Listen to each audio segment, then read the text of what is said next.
ஓம் சாந்தி. தூய்மையான மனமுடைய தெய்வீகமான ஆத்மா நான். எங்கே தூய்மை இருக்கிறதோ அங்கே அனைத்து குணங்களும் தூய்மையின் சக்தியால் ஈர்க்கப்பட்டு ஓடி வந்துவிடும். நான் அனைத்து வித குணங்களால் நிறைந்த குணம் நிறைந்த ஆத்மா. தூய்மையின் உண்மையான அர்த்தத்தை இப்பொழுது நான் உணர்கிறேன். எனது எண்ணத்தில், எனது உள் உணர்வில்,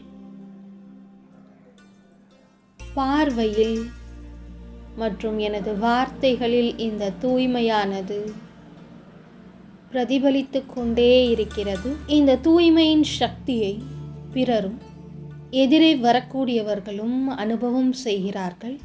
பலவித தடைகளை அழிக்கக்கூடிய சக்தி என்னுள் இருப்பதை நான் உணர்கிறேன். எங்கே தூய்மை இருக்குமோ அங்கே இறைவனும் குடிகொண்டு விடுகிறார். அந்த தூய்மையின் அஸ்திவாரத்தை உறுதியாக போடும் பொழுது தானாகவே பிறர் மீது உண்மையான அன்பும் ஏற்பட ஆரம்பித்து விடுகிறது. அனைவரையும் சகோதரர்களாக பார்க்கக்கூடிய ஒரு உணர்வு ஏற்படுகிறது. நான் ஆத்மா. என் எதிரே வரக்கூடிய ஒவ்வொரு ஆத்மாவையுமே எனது சகோதர ஆத்மா என்று உணர்கிறேன். இந்த தூய்மையின் ஆதாரத்தினால் அனைத்துமே சுலபமாக ஆகிவிடுகிறது. ஓம் சாந்தி. ஓம் சாந்தி. 27/11/2024 காலை முரளியின் சாரம். பாபா சொல்கிறார், இனிமையான குழந்தைகளே, எல்லைக்கு உட்பட்ட உலகத்தின் வீணான விஷயங்களில் தங்களுடைய நேரத்தை வீணாக்கக்கூடாது. புத்தியில் எப்பொழுதும் ராயலான உன்னதமான சிந்தனைகள் எழுந்து கொண்டே இருக்க வேண்டும். கேள்வி: எந்த குழந்தைகளால் தந்தையின் ஒவ்வொரு உத்தரவையும் அமலுக்கு கொண்டு வர முடியும்? பதில்: யார் உள்முகமாக இருக்கிறார்களோ, தங்களை ஷோ செய்து கொள்வதில்லையோ, அதாவது தங்களுடைய வெளிப்பகட்டை காண்பித்து கொள்வதில்லையோ, மற்றும் யார் ஆன்மீக போதையில் இருக்கிறார்களோ அவர்களால் தான் தந்தை தரும் ஒவ்வொரு டைரக்ஷனையும் அமலுக்கு கொண்டு வர முடியும். உங்களுக்கு பொய்யான அகங்காரம் என்பது ஒருபோதும் வரக்கூடாது. உள்ளுக்குள் மிகவும் பரிசுத்தமான தன்மை இருக்க வேண்டும். ஆத்மா மிகவும் நன்றாக இருக்க வேண்டும், நல்லதாக இருக்க வேண்டும். ஒரு தந்தையிடம் உண்மையான அன்பு இருக்க வேண்டும். ஒரு பொழுதும் உப்பு தண்ணீர் போல, அதாவது கசப்பான சமஸ்காரத்துடன் இருக்கக்கூடாது. அப்பொழுதுதான் தந்தை தருகின்ற ஒவ்வொரு உத்தரவையும் அமலுக்கு கொண்டு வர முடியும். ஓம் சாந்தி. குழந்தைகள் நினைவு யாத்திரையில் மட்டும் இங்கு அமரவில்லை.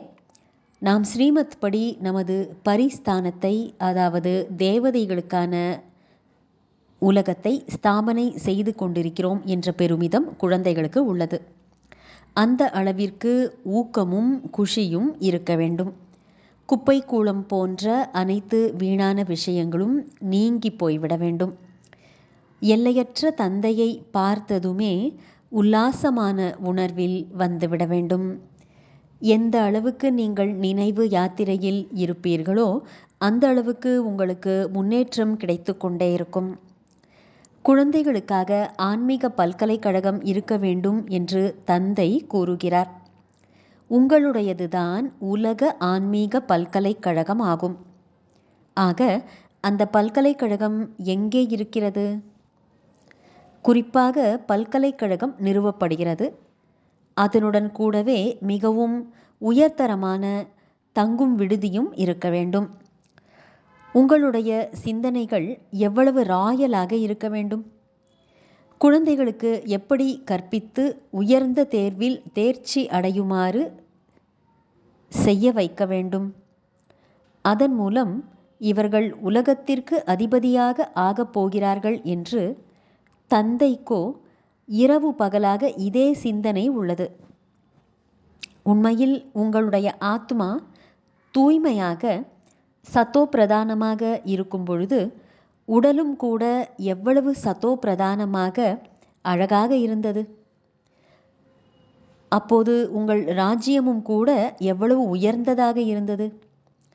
உங்களுடைய நேரம் எல்லைக்குட்பட்ட உலகத்தின் குப்பை கூளம் போன்ற விஷயங்களில் நிறைய வீணாகிறது. மாணவர்களாகிய உங்களுக்குள் அசுத்தமான எண்ணங்கள் இருக்கக்கூடாது. நீங்கள் குழுக்கள் முதலியவற்றையோ, அதாவது கமிட்டி முதலியவற்றையோ மிகவும் நல்லதாக அமைக்கிறீர்கள். ஆனால் யோக பலம் இல்லை. நாம் இதை செய்வோம் அதை செய்வோம் என்று நிறைய பொய் கூறுகிறார்கள். நான் இவர்களை மூக்கால் காதால் பிடிப்பேன் என்று மாயையும் கூட கூறுகிறது. தந்தையிடம் அன்பே இல்லை. மனிதன் ஒன்று நினைக்க தெய்வம் ஒன்று நினைத்ததாம் என்று கூறப்படுகிறதல்லவா? எனவே மாயை கூட ஒன்றுமே செய்ய விடுவதில்லை. மாயை மிகவுமே ஏமாற்றம் தரக்கூடியதாகும். காதையே வெட்டி விடுகிறது. தந்தை குழந்தைகளை எவ்வளவு உயர்ந்தவர்களாக ஆக்குகின்றார். இந்தந்த விஷயங்களை செய்யுங்கள் என்று உத்தரவு கொடுக்கின்றார். பாபா மிகவுமே ராயலான கம்பீரமான பெண் குழந்தைகளை அனுப்பிவிடுகின்றார். பாபா, நாங்கள் ட்ரெயினிங் எடுத்துக்கொள்ள செல்லலாமா என்று ஒரு சிலர் கேட்கிறார்கள். குழந்தைகளே, முதலில் நீங்கள் உங்களுடைய குறைகளை நீக்கிக் கொள்ளுங்கள் என்று பாபா கூறுகிறார். என்னிடம் எவ்வளவு அவகுணங்கள் உள்ளன என்று தங்களை பாருங்கள். நல்ல நல்ல மகாரதிகளை கூட மாயை ஒரே அடியாக உப்பு தண்ணீராக ஆக்கிவிடுகிறது. தந்தையை ஒரு பொழுதும் நினைவு கூட செய்யாத அப்பேற்பட்ட கசப்பான குழந்தைகளும் இருக்கிறார்கள். ஞானத்தினுடைய ஒரு எழுத்து கூட அவர்களுக்கு தெரியாது. வெளியில் ஷோ மிகவும் அதிகமாகவே காட்டிக்கொள்கிறார்கள். இதிலோ மிகவுமே உள்முகமாக இருக்க வேண்டும். ஆனால் நிறைய பேருடைய நடத்தை முற்றிலுமே படிக்காத ஏமாற்றுபவர்கள் போல இருக்கிறது. கொஞ்சம் பைசா இருக்கிறது என்றால் அதனுடைய போதை ஏறிவிடுகிறது. அட, நாமோ ஏழையாக இருக்கிறோம் என்று புரிந்து கொள்வதில்லை. மாயை புரிந்து கொள்ள விடுவதில்லை. மாயை மிகவுமே பலசாலியாக இருக்கிறது. பாபா கொஞ்சம் மகிமை செய்தார் என்றால் அதிலேயே அவர்கள் மிகவும் மகிழ்ச்சி அடைந்து விடுகிறார்கள். குழந்தைகள் நல்ல முறையில் படிப்பதற்காக பல்கலைக்கழகம், அதாவது யூனிவர்சிட்டி மிகவுமே முதல் தரமாக இருக்க வேண்டும் என்ற இதே சிந்தனை பாபாவிற்கு இரவு பகலாக இருக்கிறது.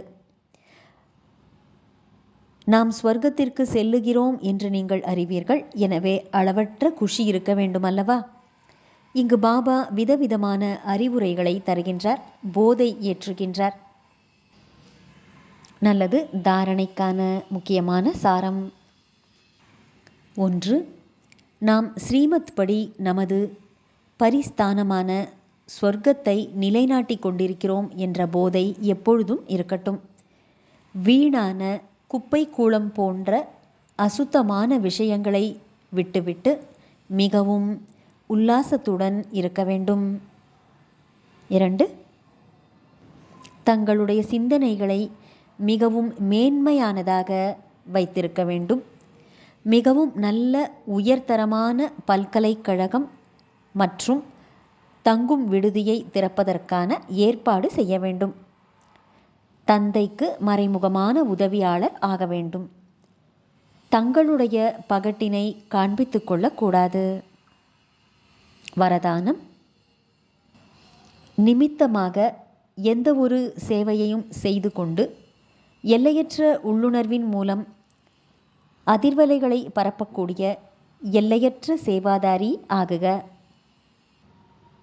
விளக்கம்: இப்போது எல்லையற்ற மாற்றத்துக்கான சேவையில் தீவிர வேகத்தை கொண்டு வாருங்கள். நான் செய்து கொண்டுதான் இருக்கிறேன், அந்த அளவுக்கு பிஸியாக இருக்கிறேன், நேரமே கிடைப்பதில்லை என்று இருக்க வேண்டாம்.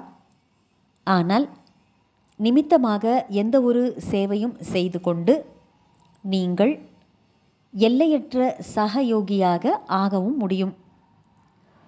உங்களுடைய உள்ளுணர்வு மட்டும் எல்லைக்கு அப்பாற்பட்ட நிலையில் இருக்குமென்றால் அதன் அதிர்வலைகள் பரவிக்கொண்டே இருக்கும். எந்த அளவு எல்லைக்கு அப்பாற்பட்ட நிலையில் பிஸியாக இருக்கிறீர்களோ அப்பொழுது உங்களுடைய கடமைகள் கூட மேலும் சுலபமாகவே ஆகிவிடும். ஒவ்வொரு சங்கல்பம் மற்றும் ஒவ்வொரு வினாடியும் சிரேஷ்டமான அதிர்வலைகளை பரப்புவதற்கான சேவை செய்வதுதான் எல்லைக்கு அப்பாற்பட்ட சேவாதாரி ஆவதாகும்.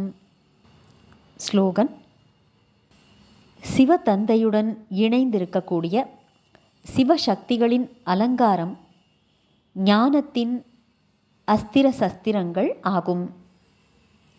சிவதந்தையுடன் இணைந்திருக்கக்கூடிய சிவசக்திகளின் அலங்காரம் ஞானத்தின் ஆயுதங்கள் ஆகும். நல்லது. இனிமையிலும் இனிமையான, வெகு காலம் கழித்து காணாமல் போய் மீண்டும் தேடி கண்டெடுக்கப்பட்டுள்ள செல்லமான குழந்தைகளுக்கு தாயும் தந்தையுமான பாப்தாதாவின் அன்பான நினைவுகள் மற்றும் காலை வணக்கம். ஆன்மீக குழந்தைகளுக்கு ஆன்மீக தந்தையின் நமஸ்காரம். ஆன்மீக தந்தைக்கு ஆன்மீக குழந்தைகளின் நமஸ்காரம். ஓம் சாந்தி.